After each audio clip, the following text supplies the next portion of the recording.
Hi, everybody. Gene Valentino, and welcome to another edition of Gene Valentino's GrassRoots TruthCasts. We do these periodically, most frequently every week, and we have guests from different walks of life on with us.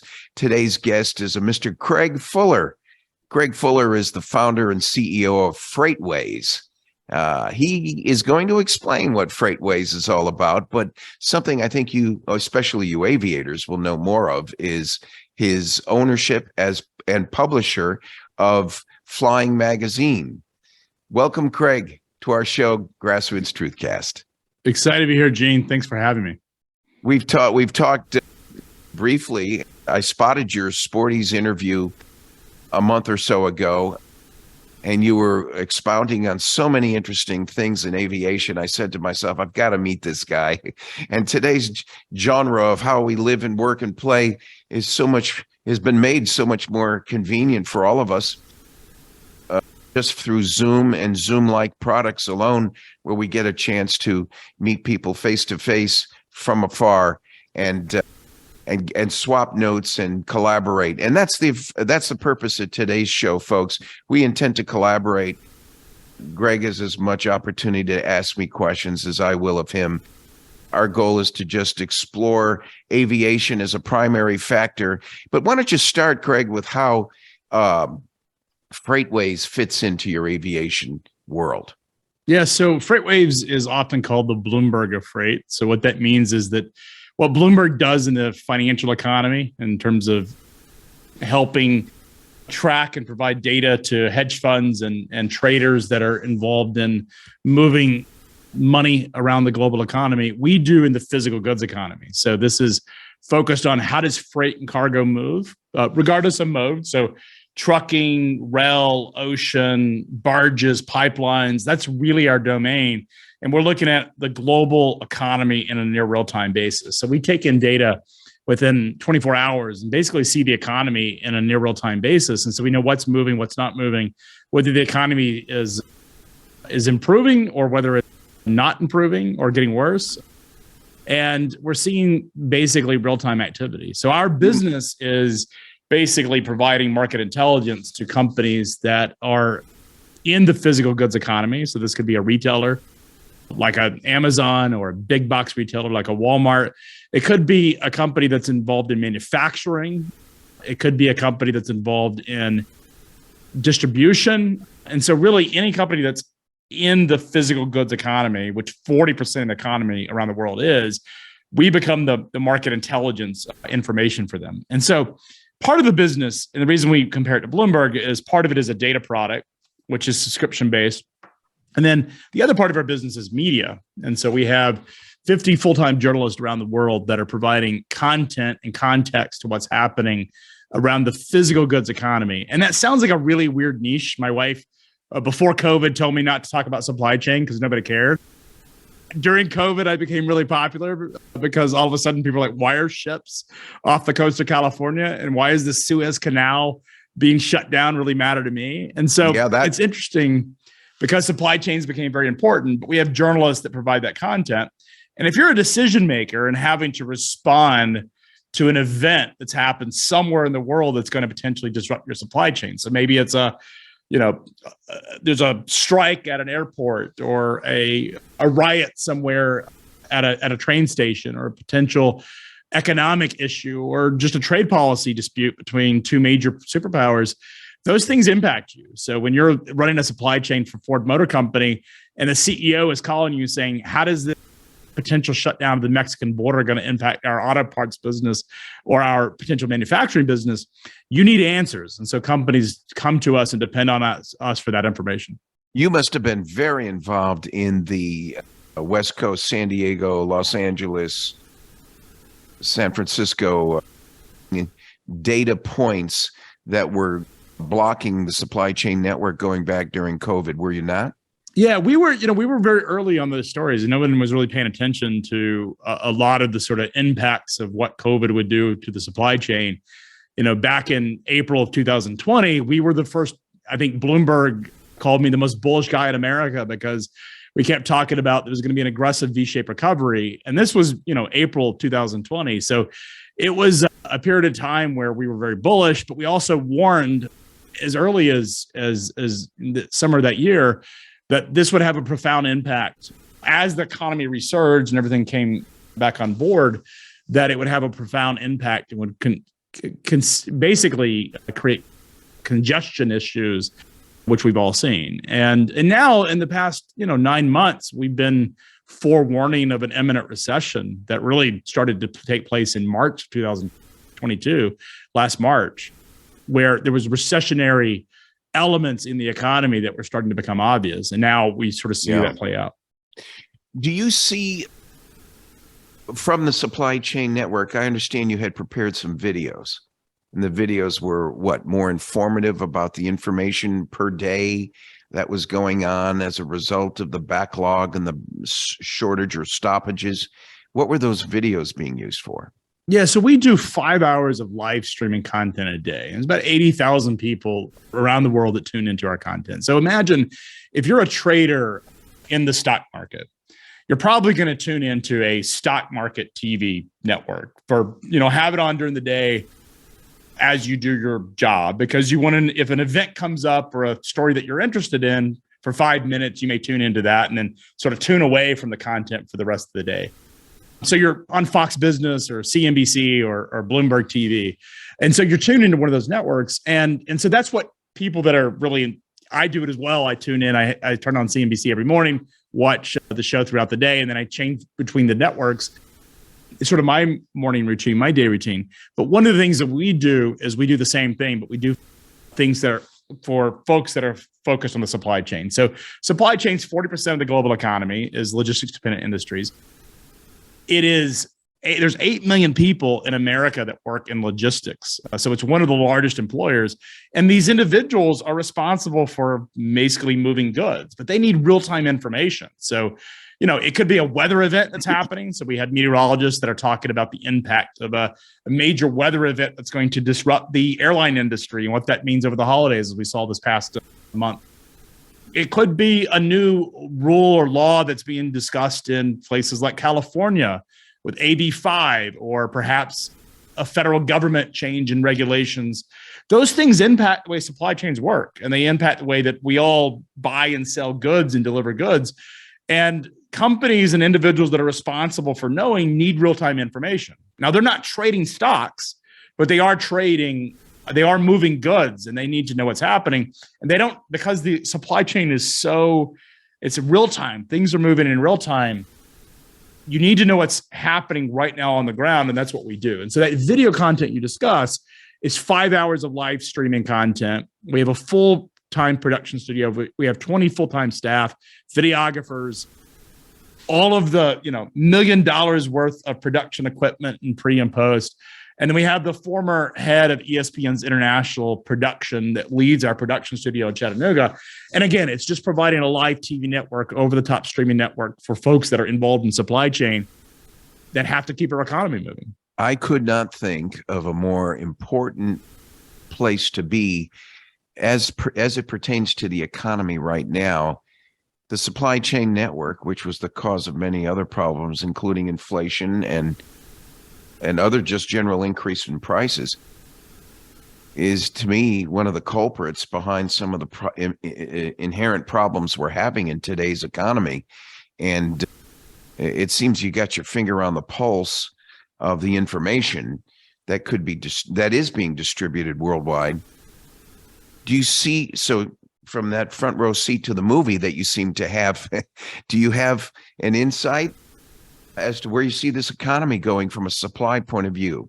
Yeah, absolutely. So we saw, and we published this on March 31st of last year, there was an imminent freight recession, we call it, which is, my preview and my focus is not on the broader economy. There's a lot of services and financial impacts in the economy itself that an economist would say you can't be in a recession, or you won't be in a recession with all these other sort of issues or sort of expansion around services or the money supply. Whereas we focus on physical goods, the Main Street part of the economy, the stuff that, frankly, most Americans are concerned more about because these are the goods they buy. So if you work in a business or own a business where you're selling physical goods, then you care more about how people are going to buy those goods or employed by companies that do that than what you will services or the overall GDP number. Or even the napkins and delivery to the restaurant, or the straws or the cups. Absolutely. So in March of last year, we saw an abnormal change in the supply chain. We saw a complete change in direction. And basically, it really caught us off guard, because typically in March is the season where all of a sudden you start to see an acceleration in demand. But we saw a collapse in demand that took place in March of last year. And then in the summer, so we reported this, and a lot of the transports sold off, sort of crashed the market, if you will. The transport sold off based on our report. And then in the summer, we did another report about imports, as we saw everyone had predicted when China went through its first major lockdown of 2022. Everyone predicted that when it came back online, that was going to be the tsunami of freight that was going to hit our coast. That's right. Cause another supply chain crisis. Yeah. We were looking at the data in real time. We see on the ground in China, Vietnam, wherever, we see what's being loaded and being booked onto the ships, oftentimes a week before they end up on the ships. And you think about the transit times it takes to go from China to the United States, we're talking about a 6-week leading indicator. But we saw something really interesting in late May, which was that China had somewhat reopened, but rather than an acceleration in demand, there was a massive contraction in demand. In fact, exports out of China and imports bound for the United States had dropped by 40%, which is worse, which is bigger than the depths of the great financial crisis. So you think about that. And it was interesting because two of the major banks, JP Morgan and Bank of America, reiterated our call. Global shipping stocks sold off about 15% on reaction to that, wiped out about $100 billion of market cap to global shipping stocks. But then some of the banks came out and said, we don't see the data. And what they were looking at was the import data in the United States and saying, wait a second, imports are at record highs. How possibly could the market collapse like this? And if FreightWaves' prediction's correct, then this is worse than the great financial crisis, because of the depths of the financial crisis. The drop in imports were 18%. We were talking about a 40% drop. And the reason we saw it was because we were tracking the freight that's being loaded out of China and seeing before it hits the U.S. shores, weeks before it happens. And so that's exactly what's happened. U.S. imports across the borders, U.S. container imports have dropped at a record low. We've seen a contraction of 18% in the month of November and another contraction in December of 17%. This is the worst drop in imports in history. And we're down, as much as what we predicted. That 40% drop has now played out. So we're seeing a situation where that supply chain congestion is largely gone. And now we're dealing with a situation where the supply chain has been warning us for 6 months and maybe as much as 9 months that there was an economic issue in the economy, is that the economy is slowing down. So then the PMI number that people look at in terms of demand is at the second lowest point number in history. Well, that all was being revealed by the supply chain 6 months before those P&I numbers showed up. And so now what's happening is everybody sort of believes that a recession is imminent. And I would argue that the recession for freight has already happened. And we're actually at a point now where we see the economy starting to stabilize. I would think that the impact in freight, imports in particular, took the hit because of the propensity of outside import. We Americans have put ourselves in the position for over the last few decades. And but as you said, the ripple effect has become more neutralized as it spans out across several economies in our nation. I suspect one of the solutions, and I hope someone looks at that, staying off politics for a minute, I just hope we recenter ourselves with manufacturing and supply chain distributions from manufacturers and innovators within the United States, so that we are not so beholding to the data that you're presenting on what's going on in a crisis mode from foreign import. Well, here's the good news is we track the domestic economy as much as we do the international. And we are seeing more jobs and more manufacturing and distribution investments in the United States from foreign companies and domestic than we have at any moment in time in history. And that is one of the reasons, and it's not discussed often because the data is hard to get to. And frankly, most people don't understand how supply chains work. Certainly our federal government doesn't understand how supply chains work. I mean, when you hire people who have no depths of experience, who worked at McKinsey or Deloitte, and then you give them the job of basically running the task force and say, look, you know nothing about this topic, but we want you to make decisions. They know nothing about it. The federal government is in many ways let us down. And this is not an administration problem. This has existed. I ran FEMA disaster logistics since 2003. And I can tell you in every administration, the federal government, when it comes to managing the supply chain, just is inept. And this is a reality that we're going to have to contend with. And we're in a new Cold War, which what that means is that the front lines is not necessarily what you saw during the traditional Cold War, because there is still going to be trade. But the new Cold War is going to be defined. The front lines are going to be supply chains. And we've seen this happen recently where, you know, Russia has been threatening Europe with natural gas, and Europe has said, you know, we're going to cut off Russia and energy imports into it. We've seen that there was a blow up of a pipeline. There's a lot of questions about who is responsible for that. Right. These are supply chain issues. These are front lines of supply chain. And essentially that's where the front line is going to play out. And look, China's strategy of zero lockdown is more to do with economic pressures and sort of reaction to slowing demand as much as anything. And so there's a lot of factors that are playing out in the economy. But one of the great things that we do a lot of what we call site selection studies, which is we help corporations figure out where to locate a plant, where to locate a site, a distribution center, because over half the cost in a supply chain is in the transportation of products. And so they're trying to figure out where do they put these things. We have seen so much demand of companies thinking about bringing back manufacturing to the United States. It's an exciting time. One of the byproducts of that is that's causing a lot of the labor tightness that you see in the market, is that labor is being soaked up by a lot of these new expansion of manufacturing that's happening across our country. Yeah, I see a complete new wave of new manufacturers. There's in all ranges, technology, wholesale distribution, there's going to be a complete backfill. It's going to take another decade, but you talk about different supplies. One of them is the money supply.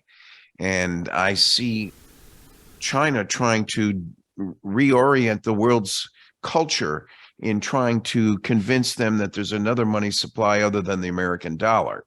That is still, at least today, world-based. Good luck with that, right? Yeah. If anyone can trust the Chinese Politburo to, I'm glad you stuck that essentially in there. Manage the global currency. I mean, do you trust them on anything else at this point, since they raped us with all our technology and infrastructure? Like, that is part of their plan. Like, this isn't, xenophobia that they're doing this. This is actual facts that they have a tendency to rip things off, and no one trusts the Chinese government on anything. And if you need not go further than look at the videos of them locking their own citizens up and barricading in their homes, and there are people dying inside those homes without regard to human life. And we can criticize the American response to COVID all we want, regardless of whether you believe we should have been more stringent or more liberal in terms of sort of more free in how regardless of how you think the American government did and what grades you get, no matter where you sit on that sideline, is we are blessed to be in a country, but with rule of law. And as dysfunctional as our government is, and it is highly dysfunctional, we are fortunate that we live in a dysfunctional government. Because what you don't want is a very functional autocracy, which is what you see in China. Yeah. And if you trust them with global currency, if you think that is the case, absolutely under no terms is that going to happen. Yeah, we are very self-deprecating. We criticize ourselves a lot. We call ourselves into question. The media is certainly anxious to pile on. But the fact of the matter is that's also what keeps us surviving as the kind of free society we are. The autocratic few at the top in China are definitely with the Chinese Communist Party's plan to have openly admitted they want to take over our democracy. Well, they'd like to try, but they won't. Because China has. But I am cautious about them buying up any more farmland, to pick on that issue for a second. They've got their tentacles out into certain areas, and I hope America wakes up and becomes more caring about its own. America, I mean, one of the things about China is it has a massive sets of vulnerabilities that is underappreciated. So imports the majority of its energy. So it is now the world's largest energy importer. And so if it were to lose energy supply, basically the country would shut down in a matter of weeks because it's so vulnerable. And it imports the majority of the food that it consumes. It is the world's largest importer of food. And so you have these big issues that China is incredibly vulnerable, and they know it. And that's one of the things that we don't understand in the West, because we're built different, we're raised different. Just there's a lot of cultural differences in how we think. Yeah. The Chinese are incredibly smart long-term thinkers and strategists. And that's right. They have been making plans, because if you sort of study Chinese history, and particularly the art of war, it's all ultimately about winning the battle without actually going to war. Is you can defeat your enemy without actually going to war. And so a lot of what they're doing is playing this long-term game using our own vulnerabilities and economics and freedoms against us in a way to really benefit themselves. But isn't it amazing how they have gone?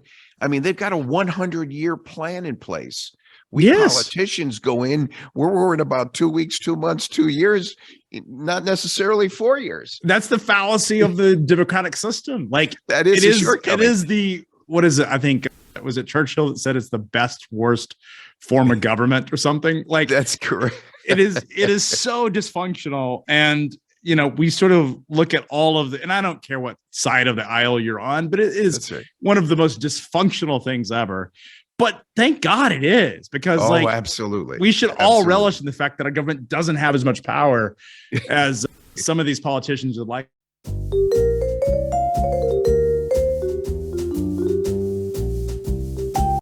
Hi, folks. Welcome back to our continued discussion with Craig Fuller. Craig is the founder and owner and CEO of FreightWaves. In the last 40 minutes, we've had a very interesting discussion on a lot of supply chain related issues, which is the crux of FreightWaves' involvement in one of Craig's businesses. But something went afoul with the Zoom recording, and I got to admit to you, Craig, it must be the Chinese, since that's what we're blaming. I was almost wondering whether the NSA, because I was talking about the U.S. government at the moment in time, or the Chinese Politburo were trying to shut us down. So I certainly feel like we're on some kind of watch list now. So we're on some watch list, and now we're pegged. We're going to changes the algorithms, as they say. Okay, so we've had a great time talking about a lot of the things involved in your FreightWaves business. I want to turn the subject now to something else that is most interesting to both of us, not to mention our audience. Flying Magazine. Greg is publisher and owner of Flying Magazine, and it's where we started the conversation. I had first spotted Greg on a Sporties magazine, Sporties interview with Craig, and it caught my attention. And aviation is what Craig and I have in common. It's a strong passion we both share. And tell us about your background in aviation. So I've been flying since I was 13 years old. So I learned to fly originally on a Microsoft flight simulator at like 5. And so the two inspirations of my life were Top Gun and Microsoft Flight Simulator. So I asked my dad if I could go up for lessons, and he surprised me on my 13th birthday. So I started flying at 13, got my license at 17, did my first solo at 16, got my license at 17. And then I flew all the way to college, got point. I had 60 hours of instrument time, and I was going to take the instrument test. And then I went to Hong Kong for school.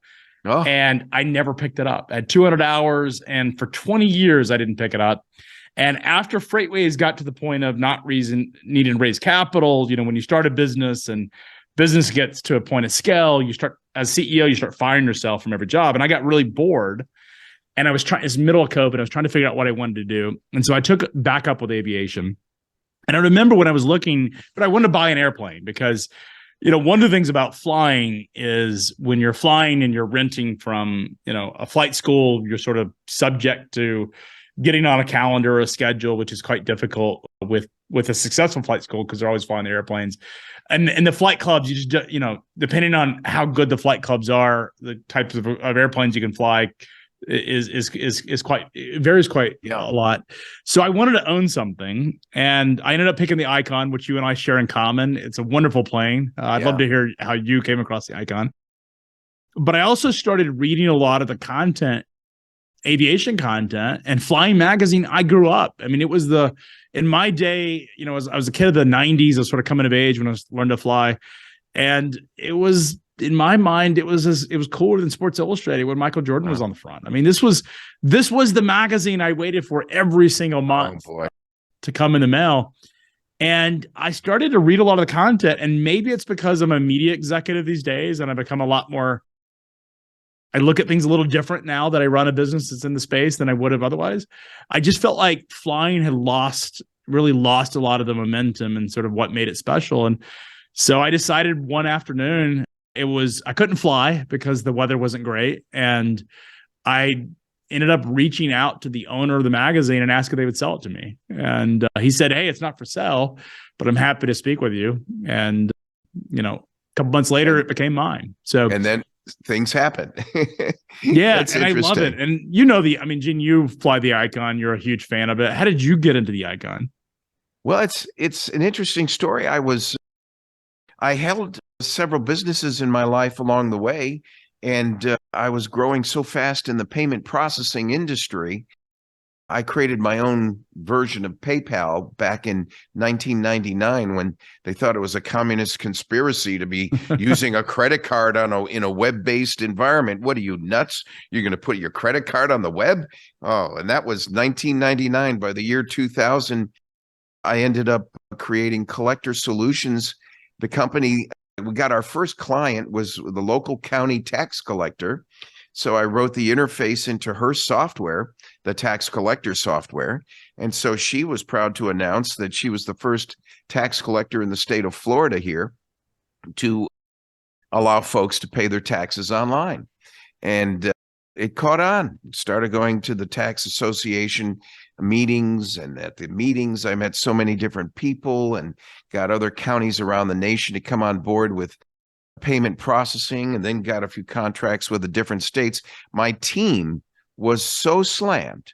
As you know, if you're in any part of code development, our team was so slammed. I even hired out to a group in Atlanta, another 60 people, to build the software on an accelerated basis for distribution, efficient distribution and implementation into the management information softwares of various enterprise software systems throughout the nation.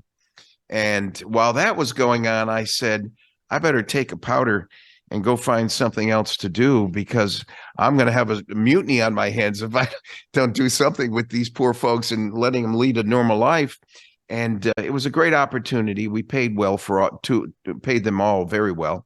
And while that was going on, I got elected as county commissioner here in the county. I was one of 5 county commissioners here in Escambia County, Florida. And one of the major hoteliers, who was an aviator himself, ends up having a base of operation at the local airport. And he had the Honda jet that you have interest in. And he ends up hearing me talk about this Icon A5. And I would talk about it and talk about it and talk about it. And I showed him how for just $5,000, you can put a deposit down on this light sport aircraft. He says, I'm going to get you a novelty gift, but I want to use your credit card. I looked at him for a second. You need my credit card? Yeah, it's a small little thing I'm going to put on your credit card for you. So within 10 minutes, he comes back into the office I was at with him with papers, receipts, documents, and he hands me back my credit card and he says, "You now own your own Icon A5." I said, "What?" He says, "Yep, I just put $5,000 on your credit card. Here's the receipt. And you're now number 377 in line for the purchase of the Icon A5." Now, this is back in the year 2008 or 9 when it was just coming out. And there was a waiting line that went up to about 800 potential buyers. And I said to myself, "Oh my God, he just put $5,000 on my credit card." He says, "Now look, if you don't want the aircraft, I'm taking it off your hands. But you are now the owner of an Icon A5." Well, I don't know. That's a great story. That's Gene, exactly the push I needed. If someone took my credit card, I don't know how I would feel about that. But it was a little, there was a moment there, I'll give you that. I had a little sobering sense. But as it grew on me, he says, "I'm glad he did it. I'm now in line. I'm ready." My piloting goes back to 1975 when I was a senior at the University of Connecticut, and I became a VFR pilot out at the Yukon Flight School they had there. And so only during the period of Hurricane Ivan here in Florida, I became inactive for a few years. And then, so with last year, well, actually 6 years ago, I put a deposit down on the Icon A5 in Tampa, and I would go to Tampa from here to Tampa every month to stay current and just stay up on the aircraft. And the deal with Icon was, okay, when you come out with the version and when I'm ready to bring the Icon into my hangar right here, I'm going to turn in the keys on this one, and you're going to give me the keys on the new one. So sitting about 50 feet away from me down here in the hangar is the Icon A5. It's a 1-year-old aircraft, ASN number 142, and it's on its first annual inspection right now. That's awesome. So to answer your question, that's how I got into it. And I heard through the folks at Icon that you were a pilot too, and an owner of an Icon aircraft. I said, "So wait a minute, is that the same guy who owns Flying Magazine?" And that's how the relationship developed. I looked you up and saw this Sporties video, and the rest is history. That's awesome. It's a great, you know that, but the listeners may not. It is a great airplane, and it is different than flying anything else because you can have an adventure every time you go up. Oh yeah. And look, there's nothing. I love flying into landing on runways. I always get, it's always fun, sort of a challenge of figuring out how to, in a new airport that you're not familiar with. But flying the Icon on water, it's an entirely different. And there's nothing like it. Taking somebody up who's never been in like a small aircraft and taking them up and landing on water. I normally don't tell them we're about to land on water. I just sort of surprise them with it. And they're like, "That's cool." They're always like, "What? Wait, we stopped?" And then they realize they're on water. And it's sort of like this, like, "Oh my God, that was so cool." It's just nothing like it. Well, I've got an offer I'm going to make to you right now, right on our live broadcast, which can be replayed. I was just invited to be in the Blue Angels. We are the home here in Pensacola of the Blue Angels Air Show, which is the first weekend after July 4th weekend forthcoming. I was there, one of several citizen, non-commercial, non-military aircraft flying in the Blue Angels Air Show last year. And I make an invite to you. If you can figure out how to get to Pensacola with your Icon A5, we will have you in the Blue Angel Air Show, and we'll do a joint flying routine for 15 minutes. They allow in the 3 hours of segment prior to the Blue Angel Air Show itself is the warm-up show, and a lot of acrobatic aircraft and specialty aircraft come in. Wouldn't it be nice to do a tandem flight together down here in Pensacola? And we do the splash and goes right on the water at Pensacola Beach, right off the Casino Beach Pier. And it's It's before a crowd of 150,000 people. The place is packed for 3 days. Now, Gene, you don't have to twist my arm. I can see with the Blue Angel and flying isn't really, there's not a lot to do. Is there an argument? We should cover that. We should get Flying Magazine to cover it. One of the things, I actually own 2 icons. So when they came out with a new paint color, so I own number 51, I think is the serial number. And I bought it. It was the first plane I ever bought. And it was last year, 2 years ago. And I loved it so much, but the new paint scheme came up with the autopilot, and I thought, well, I really would like that. So I was going to sell the first one I bought, and I couldn't let go of it. So I ended up moving it to New York. It's now it's up in New Jersey at a small airport up there. What's great about the Icon is I've flown it over the Hudson corridor, through the, right by the buildings, and you're right by the world with, the Freedom Tower, and all the way up to Central Park and stuff, and up to the Hudson Valley. It's incredible. But one of the great things is, you're flying 1,000-foot AGL right off the water. If something goes wrong, you just land. And that's what makes the Icon such a powerful, so you have a runway almost, as long as you're flying on water, you have a runway right under you. So it's a really cool experience. One of the things we're doing, so my wife gave me a really hard time about owning 2, and has been giving me a hard time about it. So to compromise with her, we are actually giving away one of the icons that I own in a sweepstakes at Flying Magazine.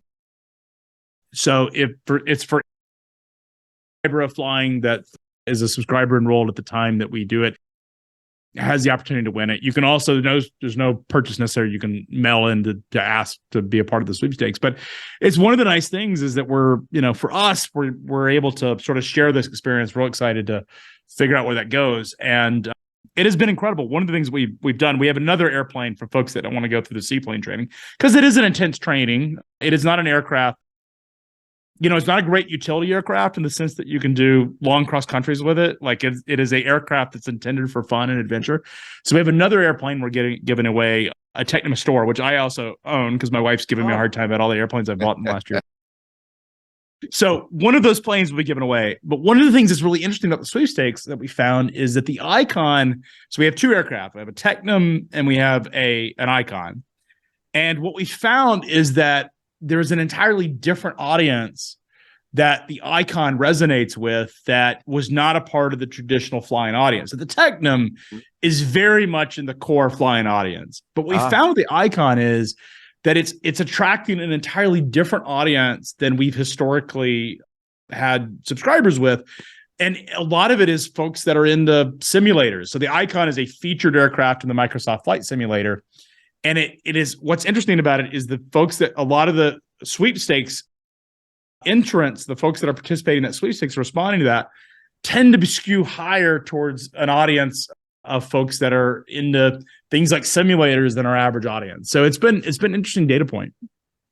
Well, I'd like to put in another plug for you folks. I mean, Greg's offering you a potential of winning an aircraft here. So get on flyingmagazine.com, I presume? Yeah, it's flyingmag.com. You can go and subscribe to the magazine. Every subscriber is automatically entered.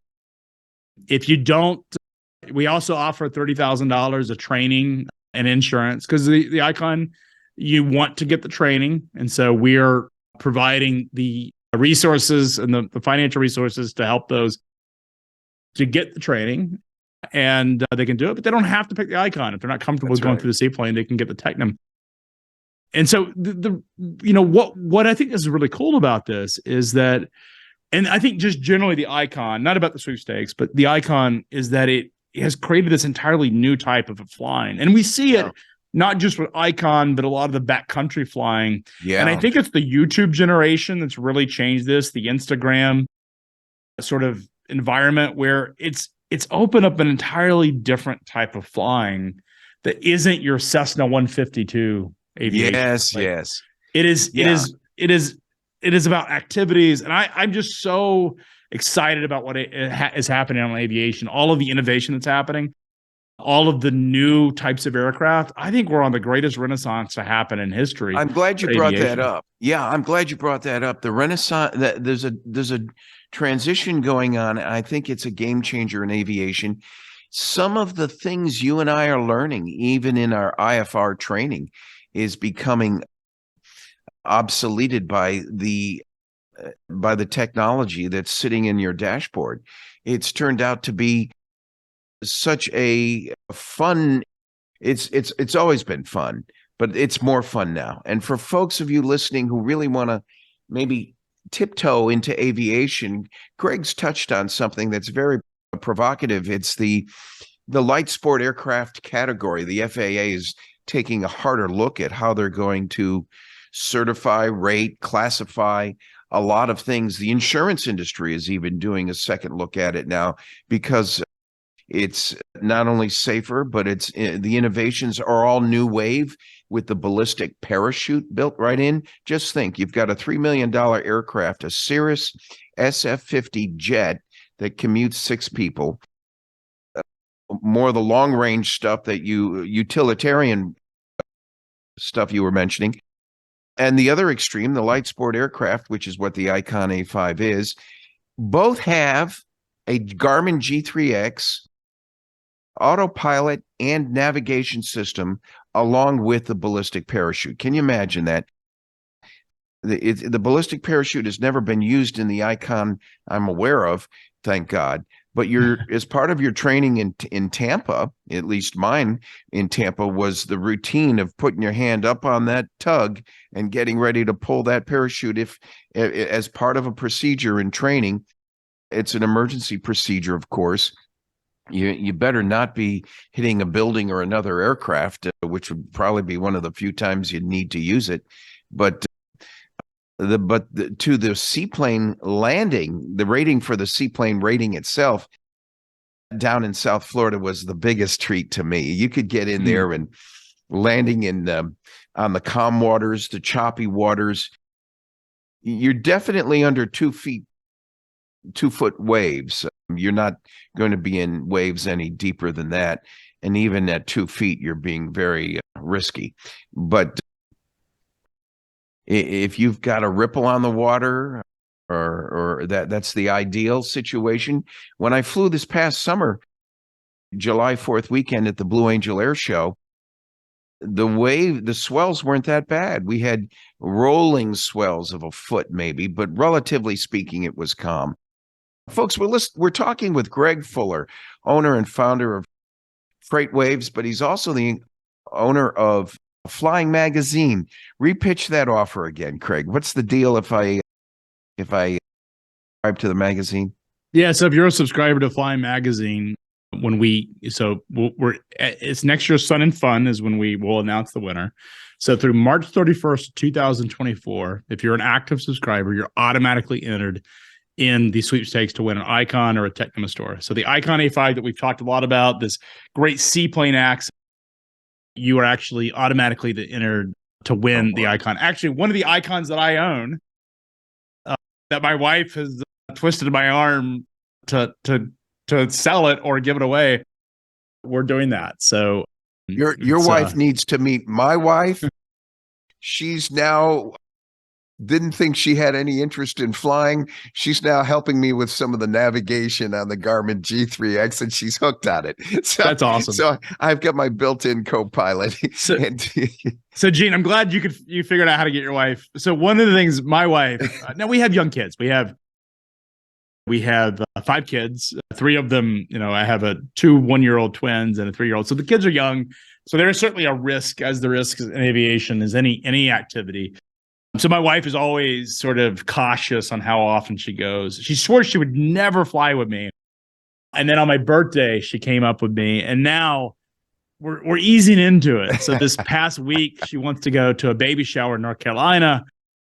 And she realizes that we can get there in 45 minutes versus 3 hours, and says, hey, can you fly me to this baby shower? And I'm like, absolutely. Now, if she asked me to drive that, no way I'm driving that. So, but it is fun to be able to fly it. I'm going down to Central Florida next week. And boy, I'll tell you, that 8 to 9 hour drive is no longer of interest to me. Just to think I can get on this thing here and get there in less than 3 hours.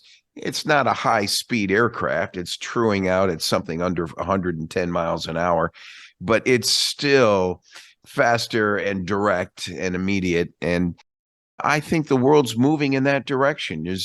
When you see people looking at drone activity and being licensed and trained on drones for certain purposes, generally under 400 or 500 feet, and the FAA having to step in to regulate that now because of concerns to you and me approaching our final approach and getting clipped by one of these drones, which could be a new peril that we're going to be having to deal with on landing, can be a risk. Anyway, I wanted to ask you one final question about, I've got my own hangar here. The Icon sits in my own hangar. I built my own hangar. But if aviation moves in the direction it's going, we're going to have a hangar shortage. We're going to have a concern with where to put these aircraft. How do you see the future of the fixed base operations or individual air parks maybe becoming an opportunity for folks with airplanes? Yeah, I mean, frankly, it already is, hangar space. Anyone who's ever tried to get a hangar, anywhere I've certainly tried, has been challenging, whether it was trying to find something in New York Metro to put a plane up there, or even Chattanooga, Tennessee. There's just a national hangar shortage. It's a real challenge. And it goes back to the structural issues. If somebody wants to build a hangar, typically the airports are owned by municipalities and they won't let you so you can't finance the construction of a hangar because you can only lease the land for 20 years or something. And so, and municipalities, we all know that municipalities have underinvested in aviation infrastructure. They view it, I think a lot of cities view aviation as particularly private aviation as a feature of the rich. What they don't realize is that, this is oftentimes these are business owners that run small businesses. They can be, people that really drive the economy in their local community. And it gets underappreciated. Only 15% of the overall general aviation aircraft are jets and turboprops. So we're talking 85% are very much like the Cessna 150 we've talked about. Yes, and so, planes that cost $50,000 to $100,000. These are not expensive aircraft, and so municipalities are just underinvested in it. So I think with all the stuff that's happening in aviation, and it's not talked about. When I bought Fly Magazine, and before I bought it, if you've ever bought a business, you got to do a lot of diligence, which is the front end work of understanding the business, the market. One of the things that kept coming up in our research before we bought the magazine was that there was a belief in the aviation. These are people that have been in aviation for many decades, kept telling me that general aviation was dying out, that the piston aircraft is going away. Well, when I dug into the data, that wasn't true. The number of pilots bottomed out in 2016, but are on the way up. It's really a demographic issue. It's a generational demographic issue. Just the Gen Xers is the smallest generation, whereas the millennials are actually a much larger generation. So it's a generation issue. We're now on the upswing. The aviation was largely a function, the innovation and investment was largely a function of the Cold War days, where a lot of the money was government funded. But what's happened over the past 20 years is that venture capital and private investment has really taken hold in all sectors of our economy, and it's entering into aviation. And what that's going to do is drive so much new technology, new aircraft. And whether or not all those businesses will be successful, all those airframe and new business models will be successful, the amount of money that's flowing into it will create innovation for the industry. Mm-hmm. And so we in general aviation get to be the beneficiary of it. Interesting. And so you mentioned the G3X. It's one example of innovation and investment that's come from the private sector that's enabled that. We're going to see more and more investment that takes place. And what it's going to do is drive another renaissance in aviation, but it's also going to create a major hangar shortage across the country. Yes, indeed. Because municipalities are not ready. There's a lot of conversation about the air taxi or the flying car, and we are on the cusp of this. If the FAA can get their act together within the next 2 to 3 years, you can have personal aviation vehicles that resemble, or personal drones that resemble the flying taxi more than they do a traditional airplane. Absolutely. The FAA has got to get their act together, but when they do, and they will, there's enough money on the sidelines and enough pressure from Congress to make this happen. Once they get it together, then there's going to be a massive increase in aviation activity, investment, new airframes, and it's going to create enormous pressure on the infrastructure that's there, because the convenience of flying, like even if we're talking about an aircraft that does 110 true, or even does 85 across the skies, when you're going direct, it's a lot faster than driving. That's right. And frankly, it's a lot more fun. So we're going to see a situation where there's going to be an enormous drive towards aviation and an enormous renaissance. It's going to put a lot of pressure. There's a massive hangar shortage, and I think it's going to encourage private investment in aviation assets. Did you ever think the Garmin G3X, the autopilot feature, would be featured in a light sport aircraft? It never was on the radar. I got to tell you, so let's just date myself here. So I stopped flying in 1999. The Cirrus aircraft was the first glass aircraft that was certified. And at that point, it was a mystique. It was sort of like, for those that may not be familiar with aviation, sort of like Tesla in 2010, 11, where nobody had one. And when you saw one, you would sort of like, oh my gosh, that's a Tesla. Whereas today, you sort of, they're so pedestrian today. You're just like, oh, that's a Tesla, no big deal. But that's what the glass cockpit was. It was a rare sighting. If you saw one, you sort of just. But nowadays, it's everywhere. And I remember last year when 2 years ago when I took up aviation, having to learn how to fly with GPS. While it's not hard, or even autopilot, it is distinctly different than flying with just the traditional six-pack. And it's so much easier and so much more enjoyable, and frankly, so much safer. But you're right. The fact that technology exists, and the fact that I can now fly with GPS without having to remember how to fly with radio dials, it's just so transformative. And one of the safety features on the autopilot, the G3X, is that blue button. You imagine how many lives that has probably saved, because it's nothing more than a panic button if you get into distress. And it's designed to be used by the passenger as well. So I mean, you touched on so many things. We ought to have another discussion sometime and focus on Part 135 activities specifically. I'm partners in a startup called VeriJet. VeriJet has 19 Cirrus SF-50 aircraft on the tarmac now. We are making a commitment for about 50 more. That'll take us up close to 70 aircraft in the next year and a half, emanating out of the Southeast United States. VeriJet headquartered in Boca Raton. And we were out talking, to your point on where the technology in the future is going and growing. We were up in Burlington, Vermont, visiting the headquarters of Beta Alia, which is the VTOL. That's worth a discussion with you in the future. Electronic vertical takeoff and landing aircraft, battery-based aircraft, a big drone that holds 5 people, and great for point-to-point shuttling generally under 150 miles. And I think that is also going to impact the airspace for the light sport characters like you and me. And it's going to do, and to your other point, in terms of safety, we need a major overhaul at the FAA with someone who in government who knows what they're doing to specifically create a structure to manage that evolution in technology. That, I think, will be the next blocker that we're going to be faced with in our growth plan. Yeah, sure. But folks, Greg, we're out of time, but I just want to say to you personally, thank you very much for this 2-part podcast. And folks, you're listening to Craig Fuller, who's the owner of Freightways and also the owner of Flying Magazine. Make sure you go to Flying Magazine, get on and order a subscription, and get your name put into the hat with others for the possible winning of an Icon A5. Go to genevalentino.com. You'll see that Icon A5 right there. Click on a few of the videos and you'll see what kind of fun and excitement you're in for. Greg, thank you for joining us. Let's do it again.